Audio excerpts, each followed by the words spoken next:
So it says that in a biochemical assay, a chemist needs to add 4.70 gram of glucose to a reaction mixture. Calculate the volume in milliliters of 3.16 mole per liter glucose solution she should use for the addition. Okay, so this is not the Doctor? one we need. Yeah.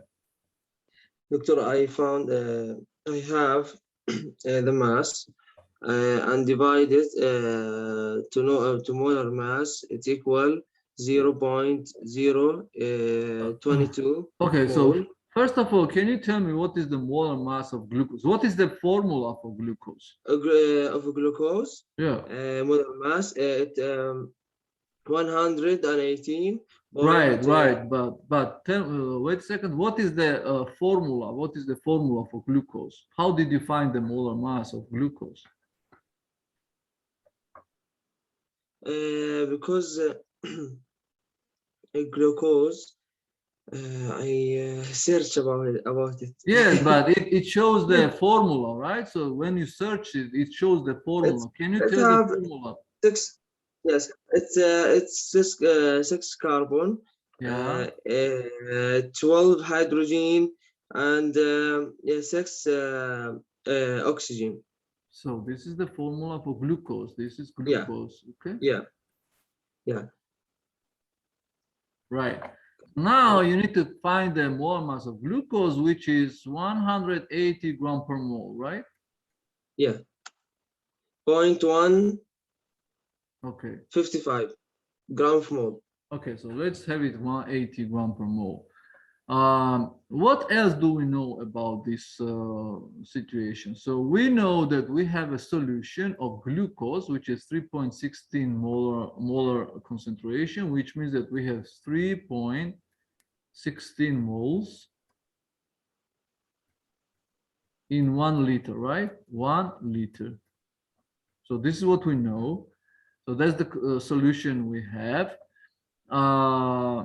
And then, so the operator needs to add 4.07 grams of glucose. So first of all, we need to find the number of moles, how many numbers of moles is 4.07, right? Okay, so how did you calculate this one? I divide the mass. Right. To molar mass. So we divided 4.07 by 180 gram per mole, right? Yeah. Gram per mole, right? Yeah. And it's equal.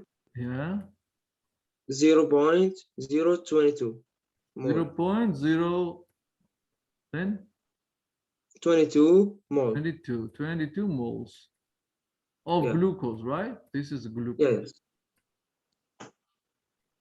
Now we need to add this amount, so it means that we need to add this amount to the mixture, right? This is the same if it takes in grams, so this is the grams, this is in moles.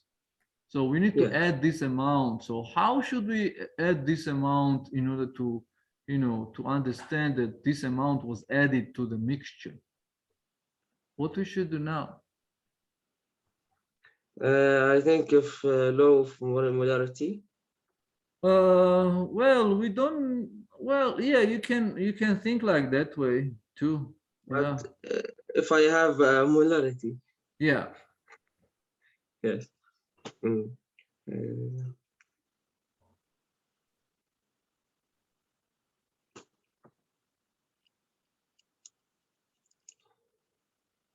So what is the formula you can write?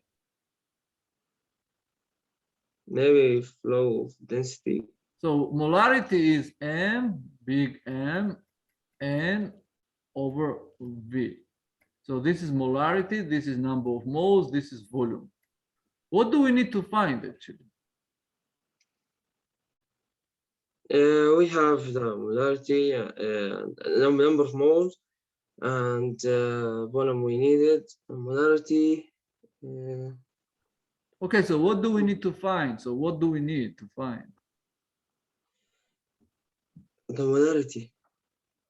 Why? Right So it says over here, calculate we need the volume. Okay, Right. but to calculate this, we need the molarity. Right. So molarity we know it's 3.16, right? Yes. Yeah, Moles per equal liter equals, what is the number of moles? 0.022 mole. So that's X, right? So we need to Right. calculate this Yeah. X. So what is this X?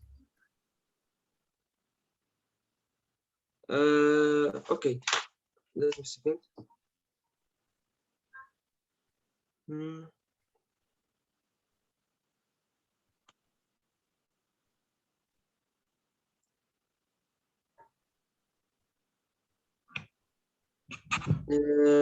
It's equal 0.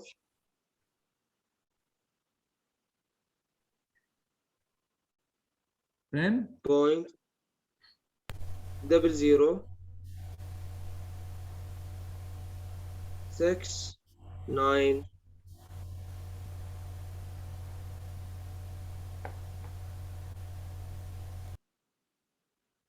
liter. Okay, so and this is gonna be 6.9 milliliters, right? So this is in Yeah. liters, right? So then if it says in milliliters, so we need to convert it to milliliters. It's going to be 6.9 milliliters, yes. right? So this is how Yeah. we found this amount of volume we need to add. Okay, so what else? So is it clear? So what we are doing here? Yes, doctor. All right, so okay. Now, for the next one, we will have all these kind of examples in a quiz next week. And so you need to train, like, have some experience to calculate moles, like molarity, volume, so things like this, to find mass, concentration, all these things will be in the quiz.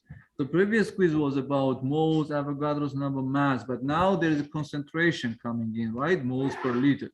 So this parameter comes in, and this is quite important to understand how to prepare solution and things like this, okay?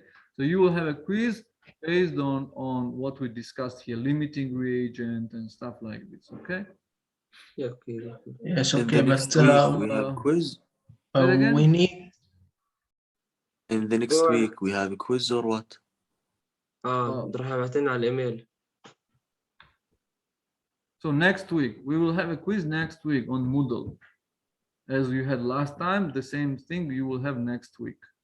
Yes, but we need at least more time than Okay, last so week.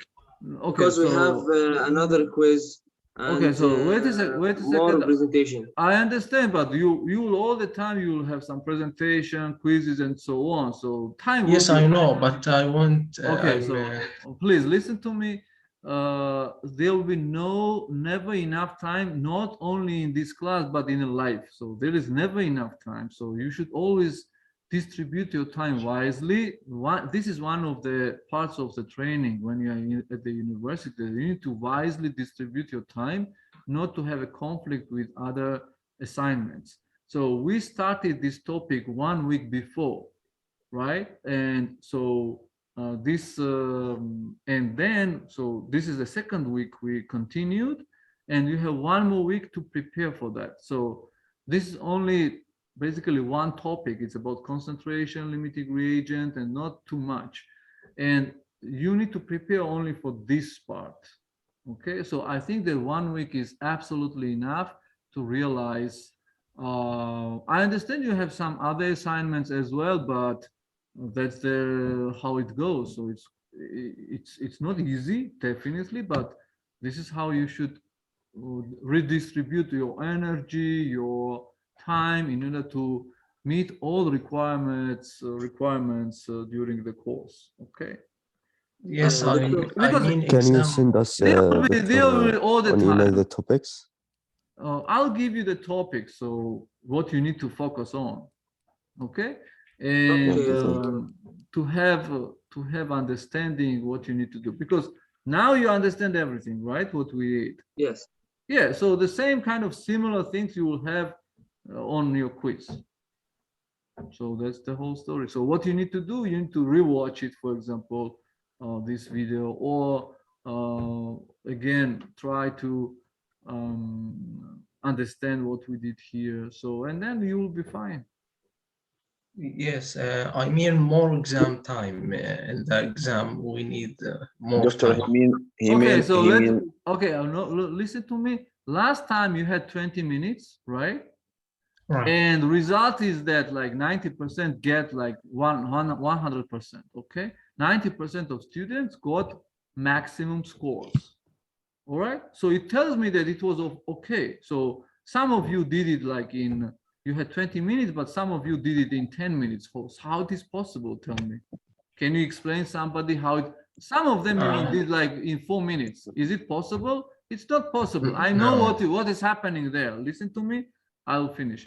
So I know what is happening there. So many of you finished in 20 minutes, 100%. You got 2 points, right?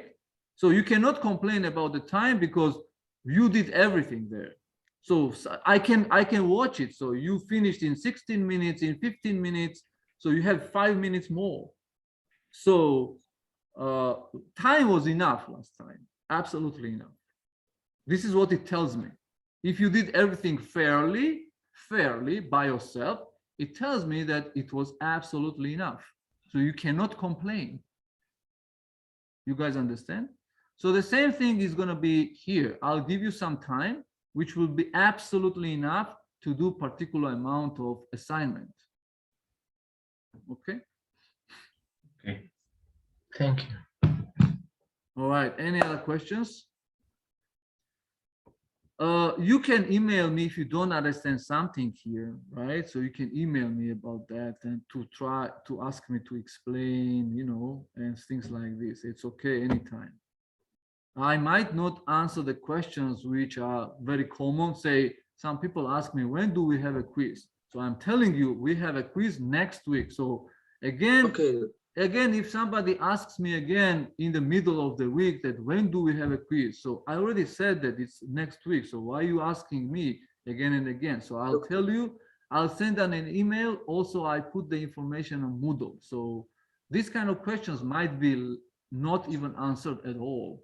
But if you ask me to explain something, definitely you can expect that I'll explain it right as soon as possible. Doctor? Yes? Can you send the information of topic for the quiz before the quiz about 4 days or 5 days? So this is what I'm saying, that I'll send I'll send topics sometime before, so you have time to prepare. To be ready to the quiz. Right. Just Okay. Doctor. Okay. Any other things? Thank you, Doctor. Thank you very much. Okay, now we need to discuss something more. We didn't finish here, so we have some more to discuss. It's not for the quiz, but for the next time. You need to have this information, and we need to go on with our class, right? I uploaded the lecture 1 week before. It was about the energy, and if you look at that lecture, it was about why chemical reactions occur in general. So it's very general topic. It's for all processes, whatever is happening around us. It's not only about chemistry, but any other processes which is going on. So, but it's very important to know this thing in chemistry, also for those people who are working in medicine, by the way, because many things are related to this topic, and we will see that it's true. For example, you always see that some people are looking for and they are interested in calories. Once they eat, they are interested in calories, how much calories it takes the food, right? And where these calories come from. So these calories are coming from the chemicals which are in the food. So this is basically the source of that. So these calories, this energy is conserved in the bones of atoms of molecules. Okay, and this comes from chemicals, all these calories. If you can see here that we have a list. We have a list what is the calories for different ingredients. For example, for proteins, what is the calories? This is kilocalories, actually caloric value. It's usually the unit for that is kilocalories. Carbohydrates, fat, alcohol. Yes.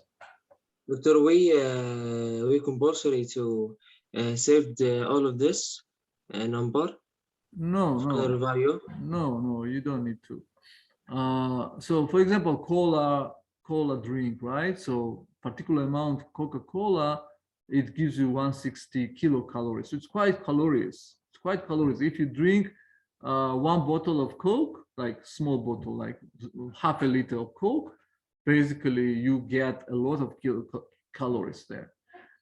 Apple and so on and so on. So how this is calculated? Usually it's taken, the chemicals are taken, and it's placed in a chamber of calorimeter, and it's burned very quickly. Okay, so it's burned, and then the heat which is evolved during this burning is calculated.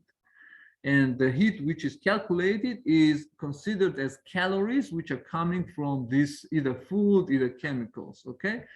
Very similar thing is happening in the organism. So in the living organism, the same thing is happening, very similar one. Again, there is a burning of the food, but not very quickly. It takes some time, it's step by step, but eventually the food is burned down, and the product is carbon dioxide and water, right? It decomposes to glucose, and then glucose is converted to carbon dioxide and water, right? The same thing is happening in calorimeter and in the organism. So what is very important here, we are from the very beginning to tell you, it's a law of conservation of energy, which states that the total quantity of energy in the universe is assumed to be constant. So in other words, the energy can be neither created nor destroyed in any physical or chemical change.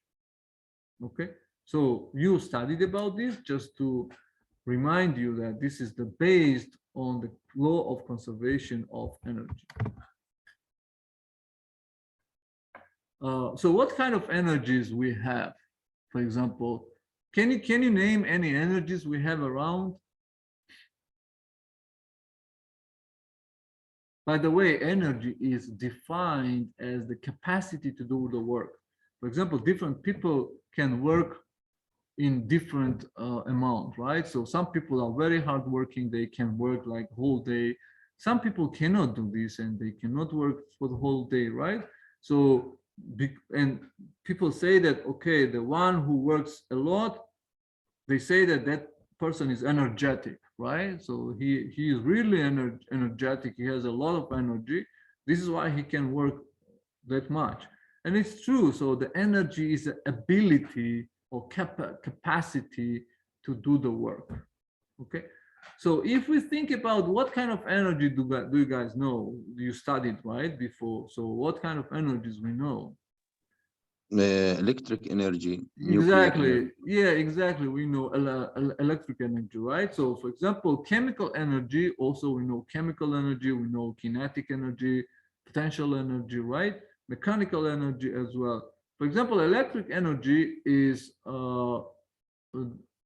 can be also generated from transformation of chemical energy to electric energy. Can you name any of this kind of transformation that we have chemical energy, then we did something and we got electric energy? Like nuclear energy, doctor? Nuclear energy, yeah, you can say like that, because not exactly, not directly, because nuclear It's energy not exactly, but it's the same. Can you repeat the question? yeah, eventually you have electricity, but because of the Yeah. heat which is generated during nuclear transformation, so you have the heat, then you use this heat to use the to make the turbines working, and Yeah.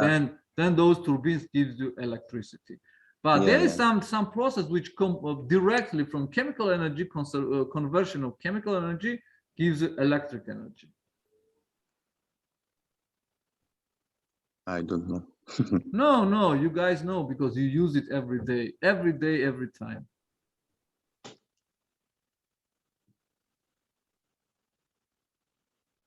Okay, what kind of electric energy? Say it again. Heat energy. Heat energy. No, heat energy is can be generated from chemical changes, but it's again, then you use this heat to generate electricity. But I'm saying that directly from chemical conversions, you produce electric energy. For example, you guys using cell phones, right, all the time. Now I believe you have it in your hands. Do you?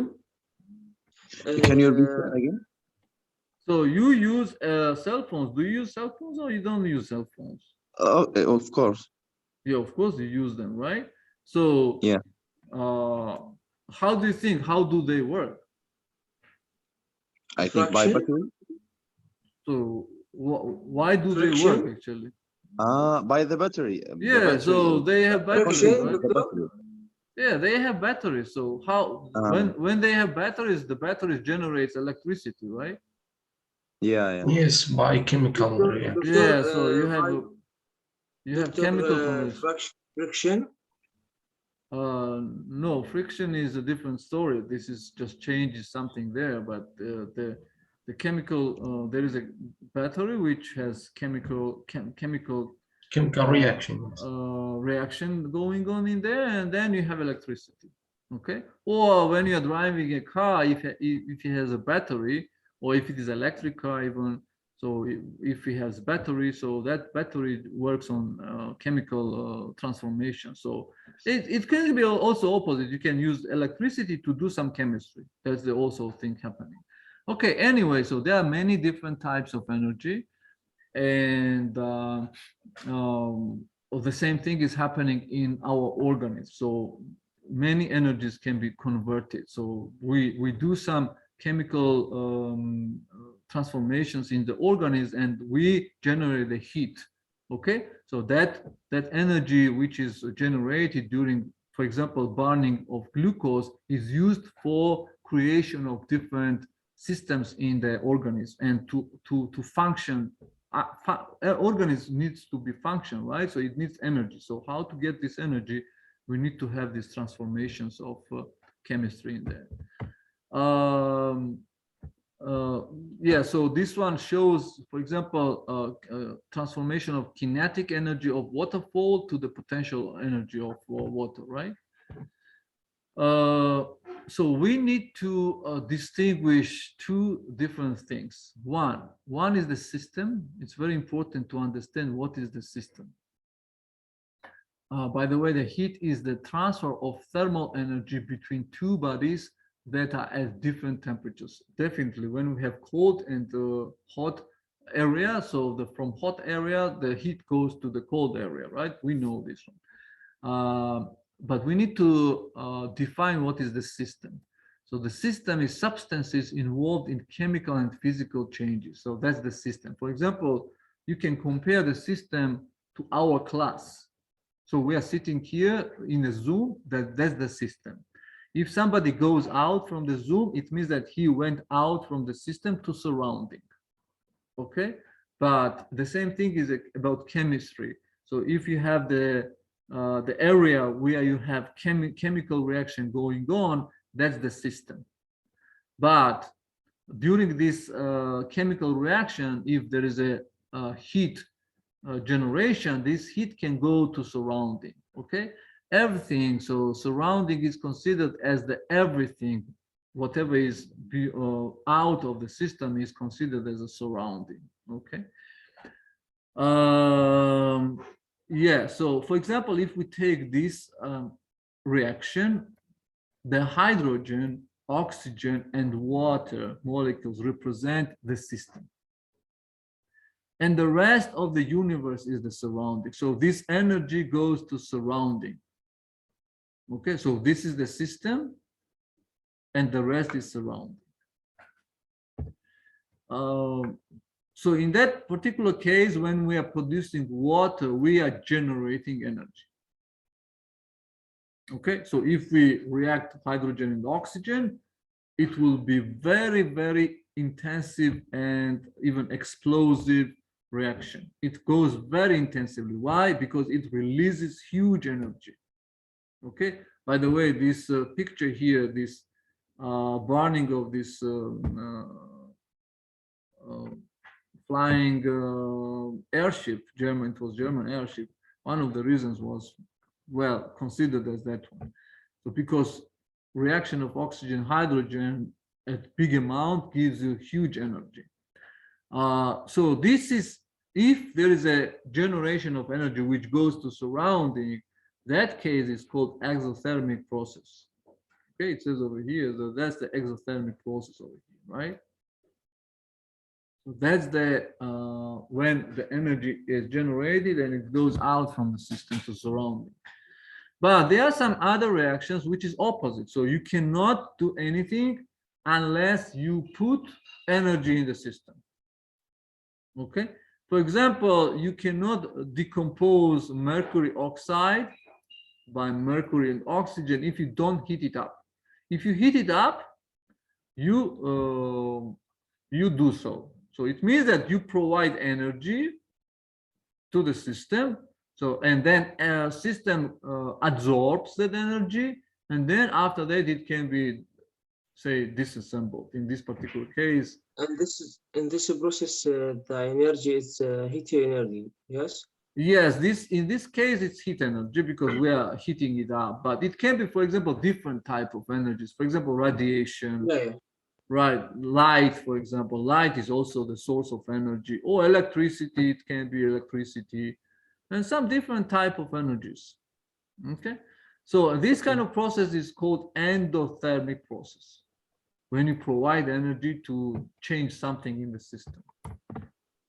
Now let's see how can we characterize the system. So in order to characterize the system, we need to know what is the state of the system. Okay, because we need to study the change of the system, right? At the beginning we had some kind of conditions and some kind of state, and then after we applied energy, or opposite, we did something, it releases energy, so the state of the system changes, right? And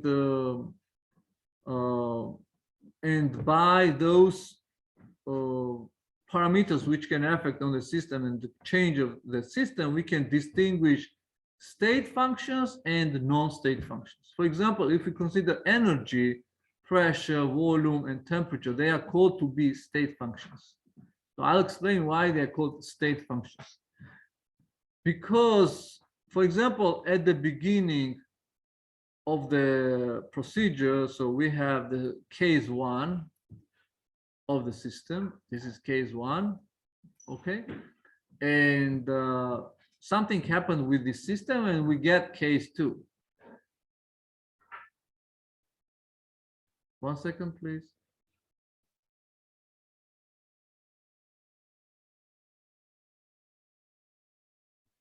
Okay, so we have case 1 and case 2, right? Now let's see what is difference between case 1 and case 2. Let's consider that case 1 is the starting point at the very base of the mountain. So somebody is standing here, okay, and he wants to climb on top of the mountain, right? So there are 2 ways to go. One is straight up, and the other one like this way, right? Okay. Zigzag. Zigzag, for example. So which one is the easy one? Do we know? The zigzag, why? Yeah, Why? maybe zigzag is easier because it's mountain, so the climb directly to the mountain maybe is difficult, so maybe you can take zigzag, but zigzag is a long one, right? And Yeah, it's long one, and he need to more time. yes, but I'm saying that maybe this road is very difficult one, the straight one. Maybe you need to climb on a very, very dangerous rocks, and it's very dangerous to climb this way. But zigzag is maybe it's a good way because there is a road on this way, and you can just go like that way. But we don't know. We don't know. But what is the result of either ways? What is the result of either ways? That the man will be standing on top of the mountain. Okay. Right? Right. It doesn't depend which way it takes. It doesn't depend at all. At the very end, he's on the mountain. This is what matters. Okay. It's the same result. Yeah, the same result, right? And whatever the road he takes, at the end, he's standing here and he has potential energy. So at the beginning, he had some kind of energy. At the end, he has some kind of energy. Who cares what was in between, right? At the very end, he has potential energy and he's on the top of the mountain. So energy, because of this, is a state function because it depends only on the initial and the final state of the system. It doesn't depend on what is happening in between. Okay, so this is why it's a state function. But for example, this man did the work, right? He did the work. So during this climbing, he did the work. He was working, right? So he did different work for these two cases, right?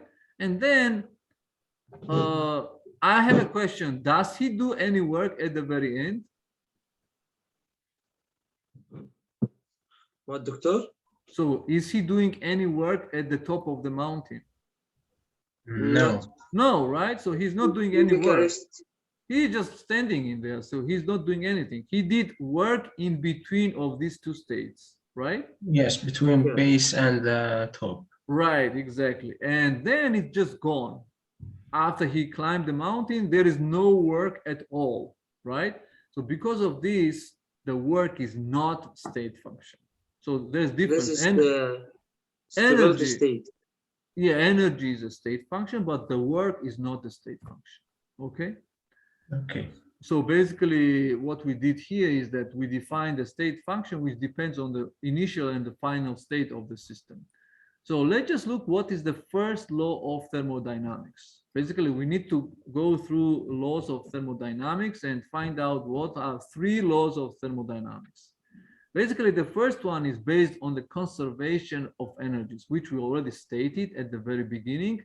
So the energy cannot be destroyed, it cannot be created or destroyed. Okay, so it just is transformed from one type of energy to another type of energy. Okay, and overall, the energy at the beginning, energy at the end is the same amount. Okay, it doesn't mean that we do not have that energy anymore, but surrounding has that part of the energy, right? So because of that, the initial and final amount of energy are the same.